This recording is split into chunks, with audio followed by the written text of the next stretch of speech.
স্বরাষ্ট্রমন্ত্রী সালাহউদ্দিন আহমেদ বলেছেন, আমরা একজনকেও পুশিন করতে দেইনি। আমাদের বিজিবি সীমান্তে সতর্ক অবস্থানে আছে। শুক্রবার দুপুরে রাজধানীর উসমানী স্মৃতি মিলনায়তনে আয়োজিত মাদকদ্রব্যের অপব্যবহার ও অবৈধ পাচার বিরোধী আন্তর্জাতিক দিবস উপলক্ষে অনুষ্ঠান শেষে সাংবাদিকদের এক প্রশ্নের জবাবে তিনি কথা বলেন। পশ্চিমবঙ্গের নতুন মুখ্যমন্ত্রী শুভেন্দু অধিকারী দাবি করেছেন, 10,000-এর বেশি মানুষকে ইতিমধ্যে তারা পুশব্যাক করেছে।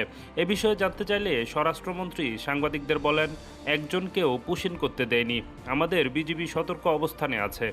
কিছু ইন্ডিয়ান ন্যাশনালও আমাদের এখানে পুশিন হয়ে এসছে, আদালতের মাধ্যমে তাদেরকে যথাযথ জিম্মায় দেওয়া হয়েছে, এরকম আছে।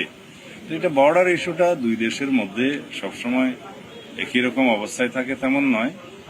তো যেহেতু পশ্চিমবঙ্গে একটা নির্বাচন হয়েছে, নির্বাচন পরবর্তী যে নতুন ওখানে স্টেট গভর্নমেন্ট আসীন হয়েছে, তাদের কিছু হয়তো নির্বাচনী এজেন্ডা ছিল, সেই হিসাবে হয়তো তারা এটা প্রদর্শন করতে পারে যে তারা বিদেশি নাগরিক থাকলে করবে, ফেরত পাঠাবে।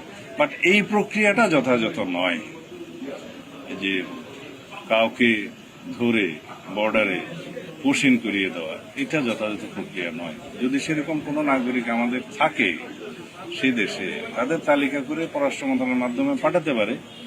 আমাদের ডিউ প্রসেস হচ্ছে আমরা তাদের ন্যাশনালিটি ভেরিফিকেশন করব। যদি সেরকম হয়, আমরা আইনি প্রক্রিয়ার মাধ্যমে তাদেরকে ফেরত আনতে পারি। আদারওয়াইজ ন্যাশনালিটি ভেরিফিকেশন না হলে তো একটা বিভ্রান্তি থেকে যাবে, ধোঁয়াশা থেকে যাবে।